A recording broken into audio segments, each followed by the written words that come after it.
vamos a ver un tema que ha causado mucho revuelo en las redes sociales, en las noticias de estos últimos días. Me refiero sobre todo a una fotografía de un alcalde italiano, Enrico Trantino, alcalde de Catania, en Sicilia, que aparece en unas fotos besando el cráneo de Santa Águeda o Santa Ágata, que es la patrona de Catania, una mártir del tercer siglo. Y claro, besar un cráneo, una calavera, suena a macabro, suena a raro, suena a idolátrico, suena rarísimo, con toda razón, si se descontextualiza el hecho y se le da una importancia y sobre todo interpretaciones que no corresponden a la realidad. Vamos a hablar de este hecho para iluminar nuestra fe, para aclarar las dudas eventualmente y sobre todo para que nos ayude a todos a valorar y a enjuiciar las cosas que vemos o que salen en las redes sociales.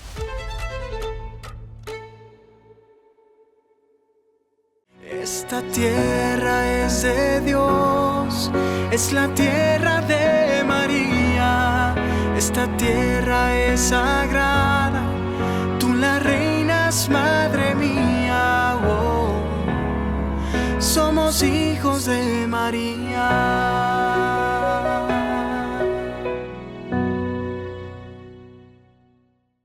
Pues así es, queridos amigos, sale una foto que, repito, tiene toda la impresión de ser una foto macabra, pero no lo es para nada. Vamos a tratar de reconstruir las cosas y poner las cosas en la perspectiva adecuada, porque si no, hacemos juicios raros. Y les voy a poner un ejemplo de algo que me ocurrió aquí en Magdala hace algunos años. Había muchísimos peregrinos de todas partes del mundo, algunos católicos, otros no católicos, había judíos, muchísima gente visitando Magdala. Y llegó un grupo de matachines de Monterrey, México. Para aquellos de ustedes que no saben lo que son los matachines, son unas personas que vestidos en unos trajes tradicionales de México hacen danzas, preciosas danzas ofrecidas a Dios, ofrecidas a la Virgen. Es un acto de culto y de veneración, de amor, y danzan porque esa es la cultura que viene desde tiempos ancestrales y que el cristianismo incorporó, pacíficamente incorporó a las expresiones del culto católico. No es estrictamente culto, liturgia, son actitudes de devoción. Ahora, ¿qué pasa? Llegan unos matachines mexicanos danzando y entran en la iglesia de Magdala, cosa que sabíamos y que habíamos permitido perfectamente. Y los no mexicanos, los protestantes y los judíos que vieron aquello se quedaron horrorizados porque pensaban que nos habíamos vuelto locos.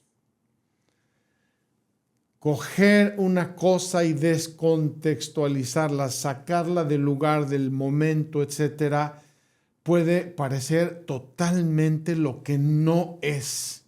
Y a mí me parece que este escándalo y esta revolución digital de los pasados días es precisamente una descontextualización. Yo voy a comentar algunos comentarios que he leído. Me parecen comentarios honestos, me parecen comentarios sinceros. Había otros muchos ofensivos que atacan a la fe, que atacan al catolicismo. No quiero ni considerarlos, no me voy a pelear con nadie. Lo que quiero es tratar de iluminar desde la fe, desde la Sagrada Escritura, desde el catecismo de la Iglesia Católica, lo que puede ser el culto de veneración a un santo, en este caso a una santa preciosa, Santa Águeda de Catania, patrona de Catania. Entonces, vamos a tratar de poner las cosas en perspectiva. Brevemente, la historia. Santa Águeda vivió aproximadamente de los años 230 a 250, 252. Más en concreto, fue martirizada, aquí lo tengo, el 5 de febrero del año 251 en Catania. Fue martirizada en tiempo del emperador Decio, que fue sumamente cruel y perseguidor de los cristianos. Solo Dios sabe el número de cristianos que habrá mandado al cielo ese emperador romano. ¿Por qué mataron a Águeda o Ágata? La mataron porque no quiso ofrecer culto a los dioses paganos, primera cosa. Segunda cosa, ella había profesado virginidad por amor a Dios y por amor a Jesucristo, siguiendo los consejos evangélicos que Jesús da, e intentaron disuadirla, corromperla, etcétera, etcétera. Fue tal su determinación y su fidelidad a Cristo que después de varias torturas y varias pruebas muy, muy grandes, muy duras y muy difíciles, finalmente la martirizaron y la quemaron el día 5 de febrero del año 251. Es famosa la representación escultórica de Santa Águeda porque aparece teniendo en una charola sus senos. Según narran las historias o las leyendas, aquí se mezcla un poquito historia y leyenda, hay que admitirlo, sobre todo de los santos de la antigüedad, porque no había cronistas como ahora que narran y filman las cosas. Parecería que en el proceso de las torturas que le propinaron a esta pobre joven, fue arrancarle los senos, fue quemarla con tizones ardientes, etcétera, hasta que finalmente la mataron y al parecer quemaron parte, por lo menos intentaron quemar su cuerpo. Se conserva casi todo su esqueleto, casi todo, no completo, pero casi todo, y se conserva en la Catedral de Catania en una urna preciosa que data del siglo XV. Y está expuesta en la Catedral de Catania una sola parte de su cuerpo para la cual hicieron un relicario que es un busto de Santa Águeda en donde se insiere el cráneo de la santa, el cráneo, y tiene una corona que es la corona del martirio, la palma o la corona del martirio. En la historia de Santa Águeda pasaron 2 o 3 cosas importantes. Primero, se consagra a Dios, es fiel a Dios, cristiana ferviente, no quiere renunciar a su fe, desafía a los perseguidores y muere mártir. Comienza inmediatamente un grande amor por esta jovencita catanés, porque fue su martirio, causó escalpor en la población por su heroísmo, por su amor, por su fidelidad, por todos los tormentos que le propinaron. Inmediatamente comenzó un grande amor hacia ella. Imagínense si ahora amamos a un boxeador o amamos a un futbolista, si no era lógico y normal que hace 1780 o 90 años la gente no amara a una persona que había dado heroicamente la vida por fidelidad a Dios y por fidelidad a Jesucristo. Ese amor por esta jovencita mártir se convirtió en el tiempo con un culto de devoción, no de adoración, quede bien claro, no de adoración, en un culto de devoción. Luego vamos a tratar de explicar qué significa devoción, y se hizo amadísima del pueblo de Catania, tanto que desde la más remota antigüedad se registra un culto de veneración por esta santa y fue la patrona de Catania. La amaban mucho.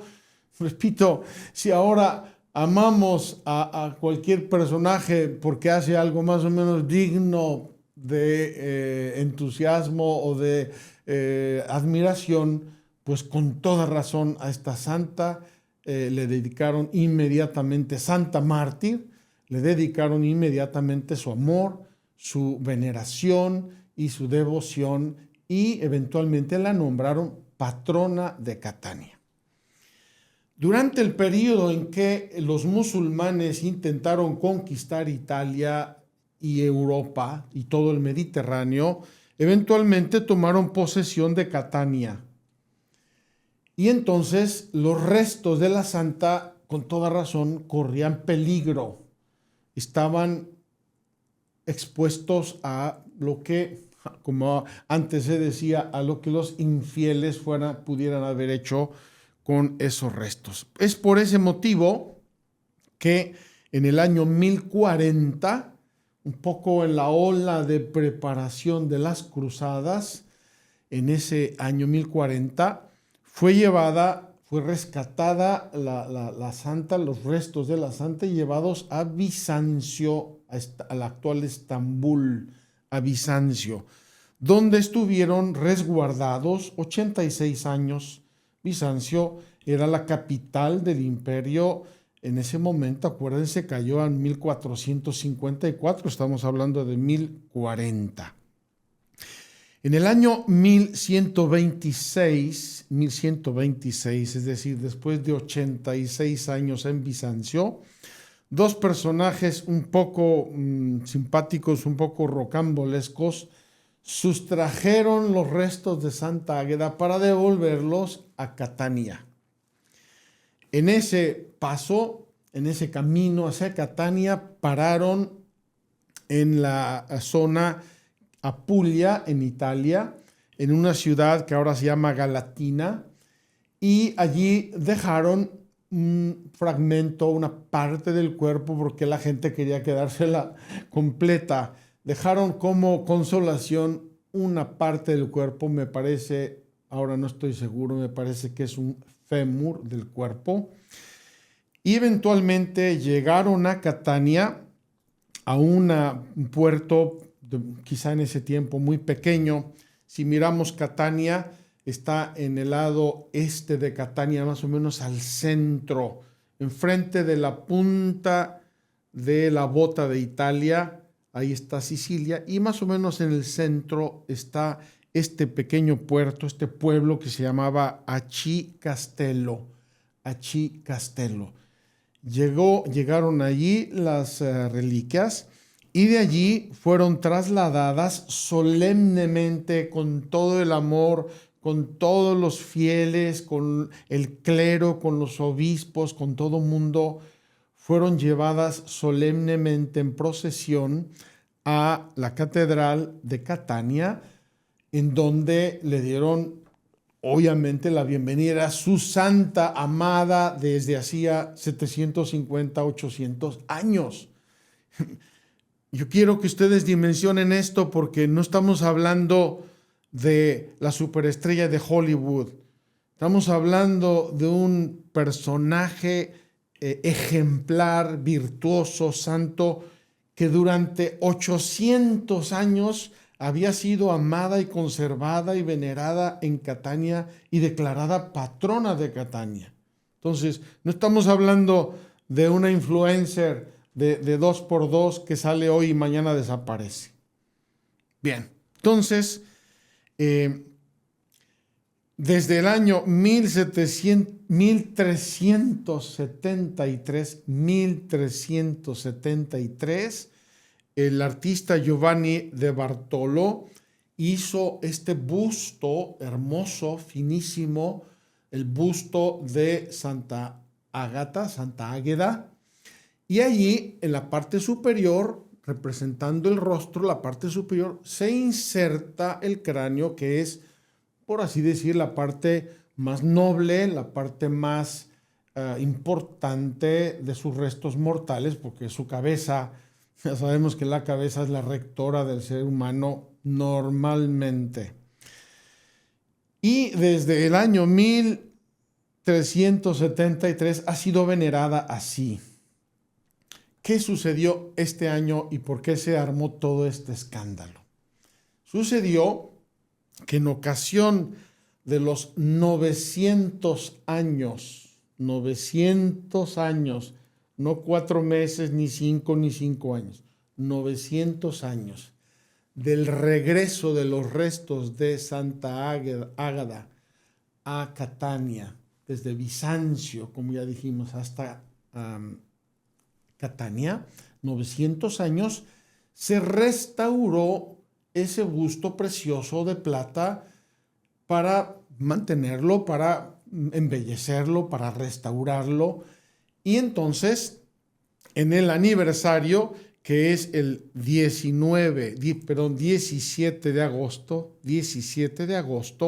hubo toda una ceremonia enorme. Fue el cardenal secretario de Estado. El Papa escribió una carta en ocasión de este aniversario. Obviamente toda la población de Catania y presumo que de Sicilia se volcó con su arzobispo Luigi Renna para volver a colocar el relicario, el busto relicario con la reliquia dentro, y todo el pueblo veía eso en un acto público, notorio, normal, en su contexto, quiero subrayar esto, en su contexto. Todo el mundo sabía que era su santa, esa patrona queridísima, y hasta ahí pacíficamente.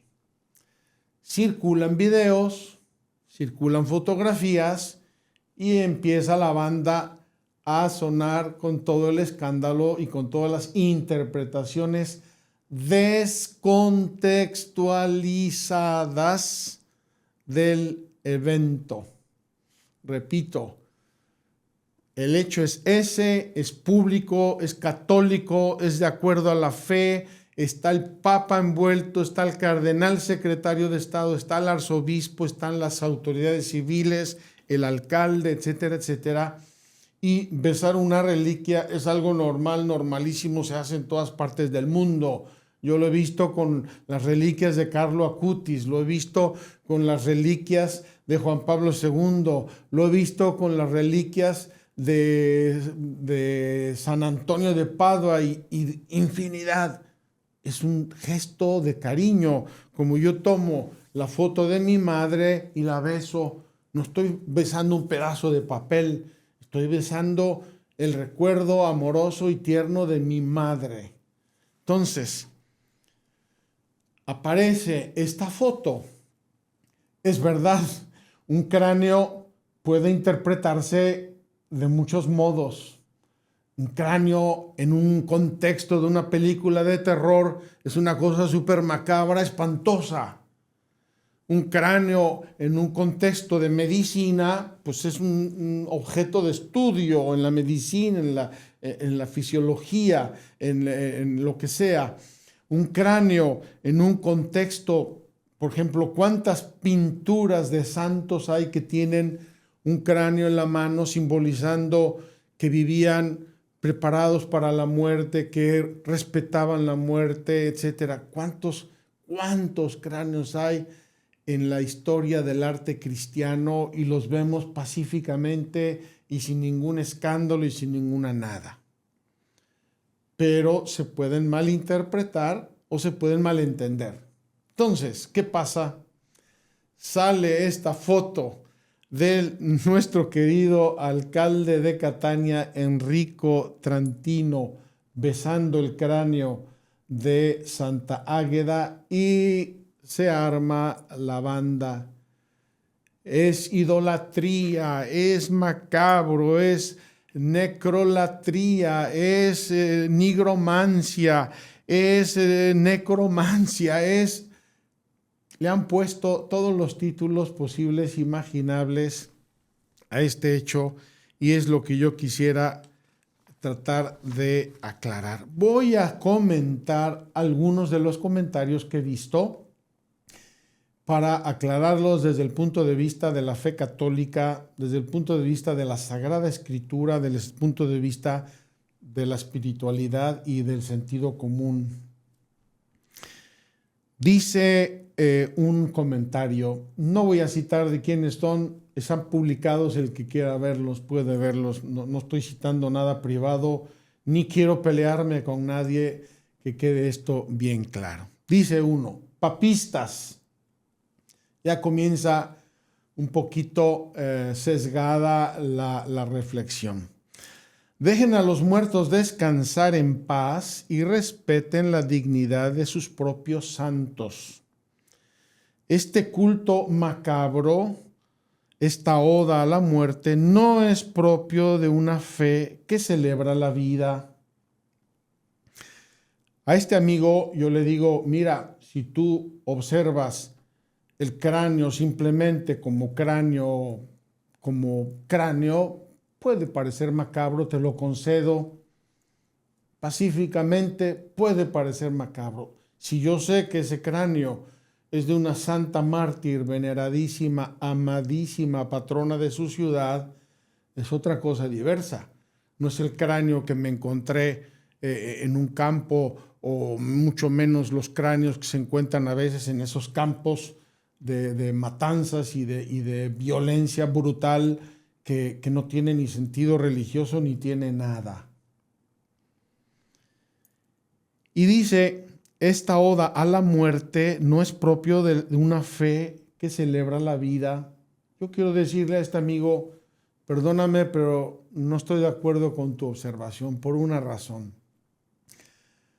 La veneración que los cristianos tenemos por los mártires precisamente no es para celebrar su muerte, sino para celebrar su vida, para festejar su heroísmo, para admirar sus virtudes.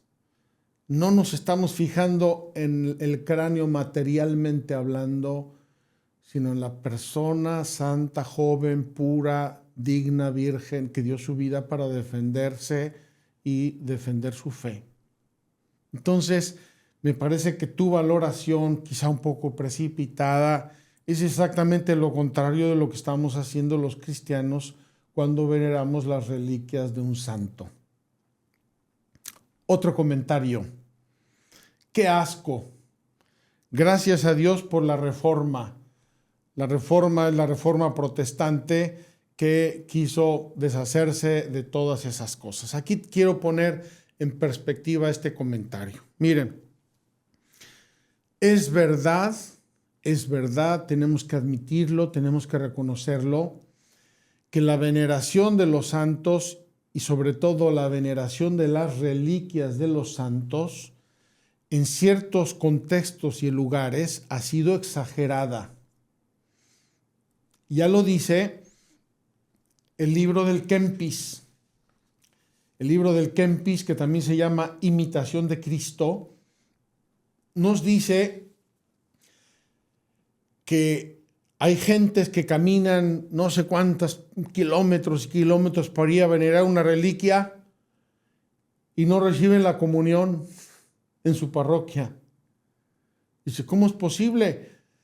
En la comunión tengo el cuerpo y la sangre de Jesucristo, tengo a Jesucristo mismo en Dios y hombre verdadero en un pedazo de pan y no lo recibo y hago sacrificios enormes para ir a venerar una reliquia de un santo.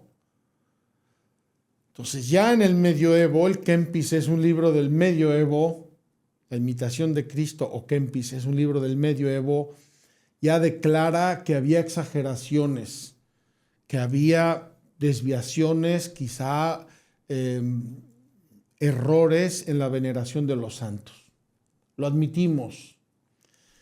De eso a que gracias a la Reforma que mandó a volar a todos los santos y mandó a volar a todas las reliquias, me parece que fue una reacción exagerada y probablemente, no lo sé, también basada en algún error doctrinal, en algún error teológico, Lo vamos a ver más adelante. Dice este señor, comienza a decir, qué asco.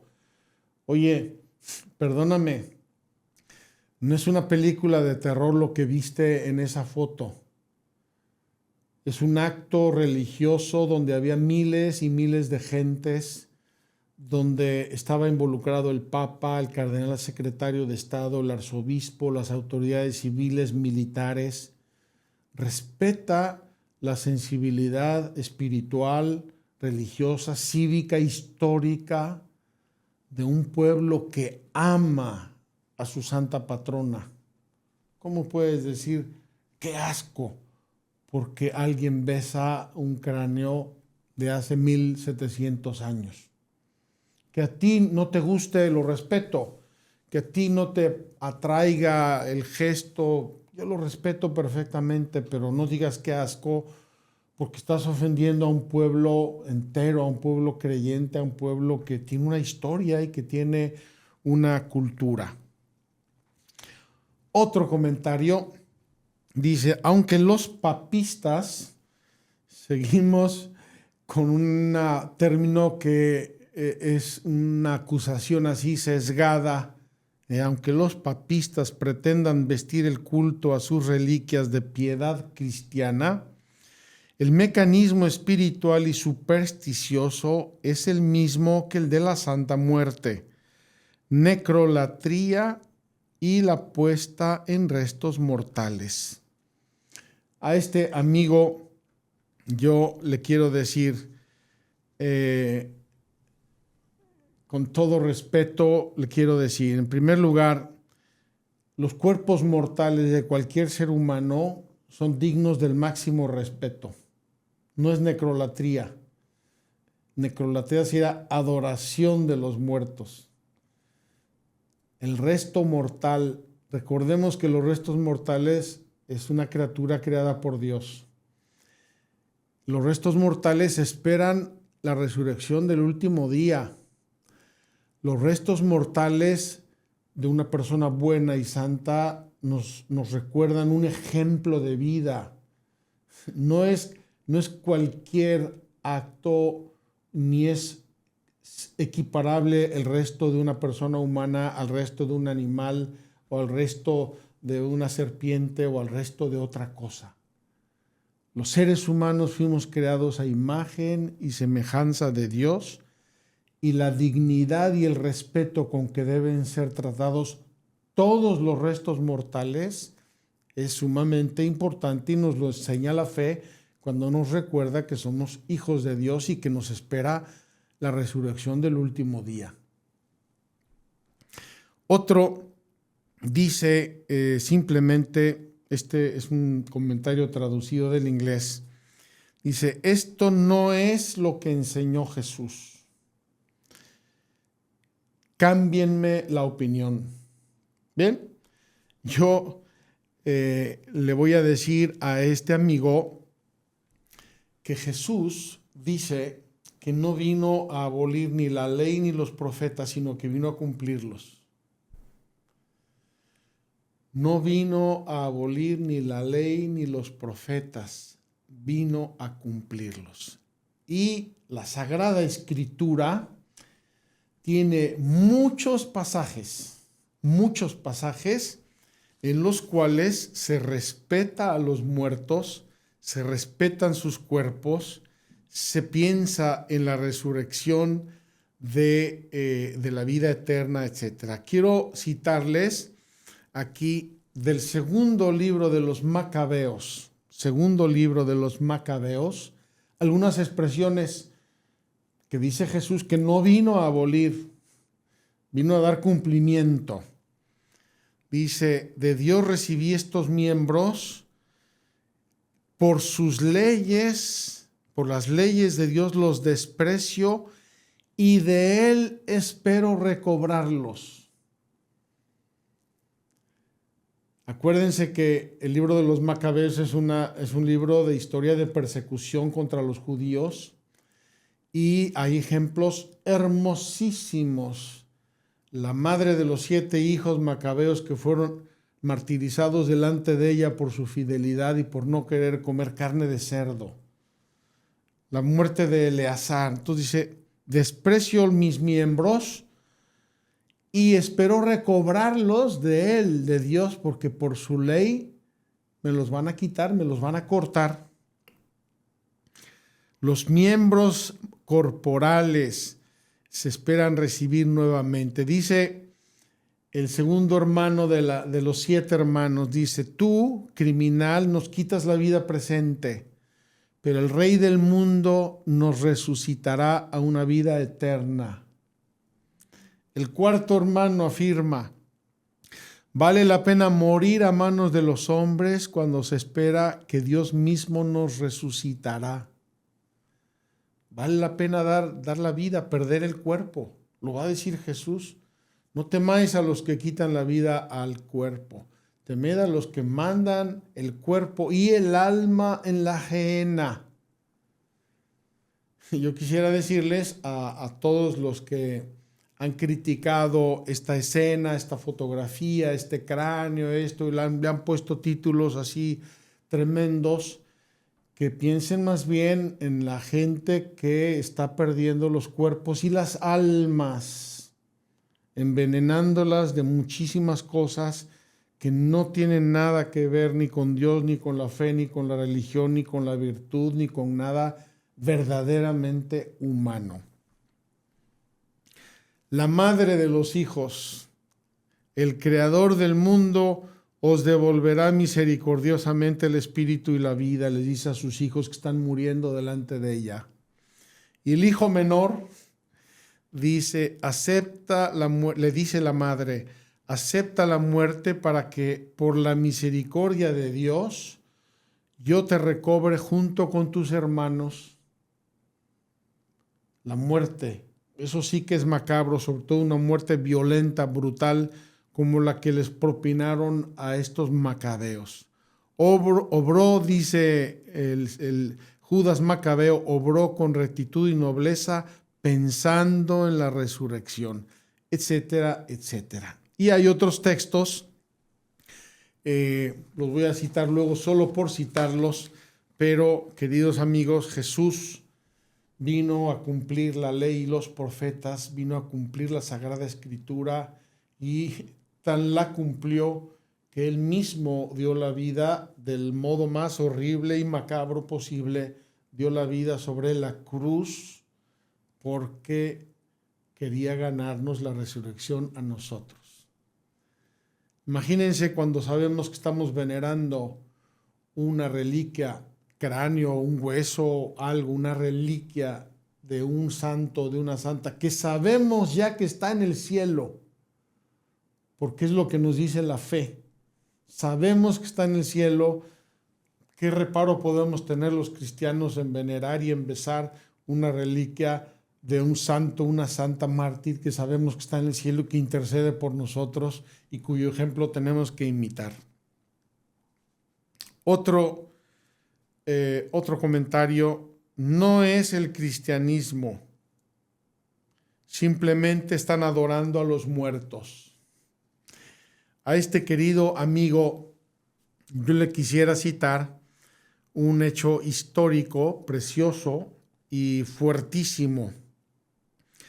El caso de San Policarpo de Esmirna. San Policarpo de Esmirna fue obispo de Esmirna, actualmente Turquía, y fue discípulo directo de San Juan Evangelista y apóstol. Fíjense, San Juan Evangelista, primera generación cristiana. Policarpo de Esmirna, segunda generación cristiana. San Policarpo de Esmirna fue martirizado y eventualmente quemaron su cadáver. ¿Qué hizo la comunidad de Esmirna? Y estamos hablando en torno al año 150. No ayer, ni antier, ni en la oscuridad de la Edad Media. En los albores del cristianismo y cuando miles y miles de cristianos daban la vida por defender su fe ante las persecuciones de los emperadores romanos. A Cristo, dice la comunidad de Esmirna, a Cristo lo adoramos porque es el Hijo de Dios. A los mártires los amamos como discípulos e imitadores del Señor. Fíjense bien, año 150, el sensus fidei, el sentido de fe de la gente inmediatamente distingue entre la adoración a Cristo, la adoración a Dios, y el amor, la devoción a los mártires, en cuanto que son imitadores del Señor. No porque son rubios, morenos, altos, gordos, flacos, no. Son imitadores del Señor. La frase es preciosa. Dice las actas de este martirio: recogimos sus huesos, más preciosos que piedras preciosas y más estimados que el oro. Los depositaron en un lugar porque allí esperaban reunirse cada año para celebrar el aniversario de su dies natalis, del día de su nacimiento. Fíjense, los cristianos recogen las reliquias. Reliquias significa literalmente lo que quedó, los restos. Recogen los restos de su mártir, su amadísimo obispo en Esmirna, los conservan con mejor que piedras preciosas y que oro, es decir, tiene mucho más valor que todas las cosas materiales. El oro era lo más precioso. Y lo conservan para celebrar cada año el dies natalis, el aniversario de su martirio, es el día de su verdadero nacimiento. El relato presenta 4 acciones. Recogen los restos del mártir, los consideran preciosísimos más que cualquier cosa preciosa de este mundo, los conservan en un lugar y se reúnen anualmente a celebrar su martirio. Quieren mantener vivo el recuerdo de ese mártir. No quieren que se pierda porque es precioso. Y eso es lo que nosotros celebramos cuando veneramos la reliquia de un mártir, de un santo. Veneramos y recordamos su ejemplo, su santidad. Dice el Papa León en una carta que escribió al cardenal secretario de Estado en ocasión de este evento de Catania, el día 17 de agosto, hace una semana. Dice el Papa: en la veneración de los mártires celebramos la victoria de la gracia sobre la violencia, de la fe sobre el temor y de la caridad sobre la muerte. Qué expresión tan bellísima de lo que estamos viendo nosotros, no con los ojos de la carne, sino con los ojos de la fe, con el amor, con nuestra fe, con nuestros conocimientos, con nuestra cultura de fe católica. Quien analiza esto, repito, de un modo totalmente descontextualizado, fuera de la fe, fuera del sentimiento, fuera de la cultura católica, obviamente pueden no entender, y no tenemos tampoco por qué recriminárselo. No entiende lo que estamos haciendo, como pasaba con la Eucaristía. En muchas ocasiones han acusado a los cristianos de antropofagia, es decir, de comer humanos. ¿Por qué? Porque comemos la Eucaristía, el cuerpo de Cristo. Si yo no entiendo lo que es el pan de la Eucaristía, el vino de la Eucaristía, si no lo entiendo y oigo hablar de que vamos a comer el cuerpo de Cristo, con toda razón, alguno puede decir: estos señores practican la antropofagia, se comen a los cuerpos, se comen a los muertos. Dice otro comentario: no puedes mirar esto y decirme que esta es la misma iglesia que Jesús fundó cuando él estaba en la tierra. Aquí se ven un poco los prejuicios que vienen del protestantismo, los prejuicios que vienen del mundo evangélico. Yo los entiendo, no me asustan, no me escandalizan, pero yo les recordaría a estos amigos que la iglesia no comenzó con Lutero, la iglesia comenzó con Jesucristo. La iglesia tiene 2000 años de historia desde los Hechos de los Apóstoles. Hechos de los Apóstoles, al inicio de los Hechos de los Apóstoles, martirizan a San Esteban, que ya saben que fue el protomártir, el primer mártir del cristianismo. Lo lapidaron, lo mataron a pedradas y los hermanos cristianos recogieron su cuerpo y le dieron digna sepultura.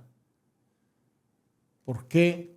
Porque reconocían en él un ejemplo y un triunfo de la gracia de Cristo. Murió dando la vida, incluso con las mismas palabras que Jesús dijo desde la cruz.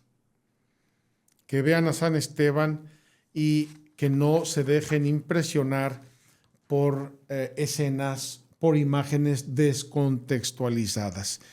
Nunca supe que los católicos ahora manejan calaveras humanas. Bueno, mi amigo querido, si nunca lo supiste, lo siento, ahora ya lo sabes. No es que las manejen como si estuviéramos traficando con calaveras o haciendo quién sabe qué cosas.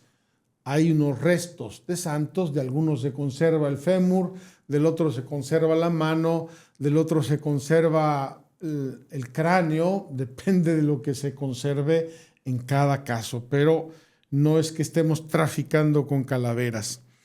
¿Alguien puede explicar exactamente qué está haciendo el obispo? Creo que ya lo expliqué suficientemente en su perspectiva histórica y en su perspectiva de fe. ¿Qué tipo de tradición es esta? Ya lo expliqué. ¿Alguien puede explicar? Querido amigo, escucha mi podcast y si eso satisface tu necesidad, pues me alegra muchísimo. El último dice: el que crea que esto tiene alguna relación positiva con lo que el Señor quiere para su iglesia y con lo que predicaron y enseñaron los apóstoles, necesita urgentemente arrepentirse y volver a la Biblia. Querido amigo, lee el libro de los Macabeos. Querido amigo, te invito a leer el segundo libro de los Reyes en el capítulo 13. Los restos del profeta Eliseo, por contacto resucitan a un muerto. Hechos de los Apóstoles, los paños y delantales que habían tocado al apóstol Pablo son llevados a los enfermos y los curan. Marcos, la mujer toca el manto de Jesús y queda sanada. Muerte de San Esteban, San Policarpo, toda la tradición antigua cristiana de la iglesia, el amor a los santos, la veneración a los santos, donde se expresa el triunfo de Cristo, la gracia de Dios, el poder de Dios. No es que estemos atribuyendo a personas humanas lo que no les debemos atribuir. Repito, probablemente en la iglesia ha habido exageraciones en el culto de las reliquias, se les da tanta importancia. Y a este respecto, quiero citar, casi ya para terminar, quiero citar este hecho y este número. Tengo aquí el Catecismo de la Iglesia Católica. Ustedes ya saben que yo soy apasionado del Catecismo de la Iglesia Católica. Me fascina, me encanta, me ilumina. Les recomiendo que lo lean. Visiten el Catecismo cuando tengan dudas. Hay un índice por palabras, un índice analítico, etcétera, etcétera, etcétera. Bueno, miren, el Catecismo de la Iglesia Católica está dividido en 4 partes. La primera parte es la fe, los contenidos de la fe. La segunda parte es el culto cristiano, el culto. La tercera parte es la moral cristiana, Y la cuarta parte es la oración. Después de la fe sigue el culto cristiano. Es la segunda parte. La segunda parte del catecismo va de los números 1066 a 1690. Es decir, tenemos en el catecismo, tenemos aproximadamente unas 130 páginas del catecismo. Son 624 números, es decir, temas, explicaciones, 624 temas, explicaciones sobre el culto cristiano. Entonces, primero se habla del culto, la liturgia, etcétera. Luego se habla de los sacramentos. Eso es lo importante del culto cristiano. Y casi al final, miren, en las últimas 2 paginitas que hablan del culto cristiano, en el número 1674, leemos lo siguiente. Lo quiero leer porque es claro y precioso. Dice así: además de la liturgia sacramental y de los sacramentales, fíjense bien, además de, no en vez de. Además de la liturgia sacramental y de los sacramentales, la catequesis, es decir, la enseñanza de la fe, debe tener en cuenta las formas de piedad de los fieles y la religiosidad popular. ¿Por qué al transmitir el culto cristiano debemos transmitir sobre todo los sacramentos, los sacramentales y la religiosidad popular? ¿Por qué? Porque la iglesia de Cristo no es el Papa y los obispos. La iglesia somos todos los cristianos, y los cristianos todos tenemos el sensus fidei, el sentido de la fe. La gente tiene un olfato por lo cual intuye que la cosa está bien o está mal. El sensus fidei es una acción del Espíritu Santo que a través de toda la iglesia va actuando y va dirigiendo al pueblo de Dios. No hace falta ser grandes teólogos para entender las cosas de la fe y para intuir si las cosas son verdad o son mentira. Entonces dice, además de la liturgia sacramental y de los sacramentales, la catequesis debe tener en cuenta las formas de piedad de los fieles y de religiosidad popular. Es como el vehículo en el que va caminando la fe a través de los siglos, a través de las culturas, a través de los pueblos. El sentido religioso del pueblo cristiano ha encontrado en todo tiempo su expresión en formas variadas de piedad en torno a la vida sacramental de la iglesia, en torno a la vida sacramental de la iglesia, no en lugar de. Que quede esto claro. Lo importante son los sacramentos, pero alrededor de los sacramentos hay elementos de devoción, de piedad popular, que el pueblo de Dios en todos los tiempos ha mantenido. ¿Cuáles son? Tales como la veneración de las reliquias. En primer lugar, la veneración de las reliquias, la visita a los santuarios, las peregrinaciones, las procesiones, el Vía Crucis, las danzas religiosas, el rosario, las medallas, etc.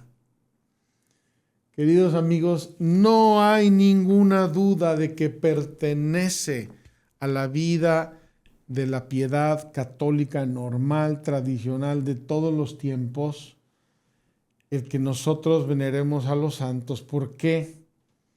Porque en ellos veneramos la gracia de Dios, en ellos reconocemos el triunfo de Cristo.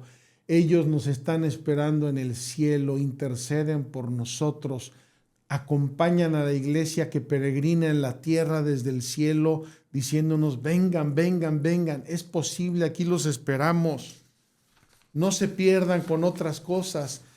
Nosotros dimos la vida, los mártires, dimos la vida para no perdernos y no enredarnos en cosas que no son la vida verdadera.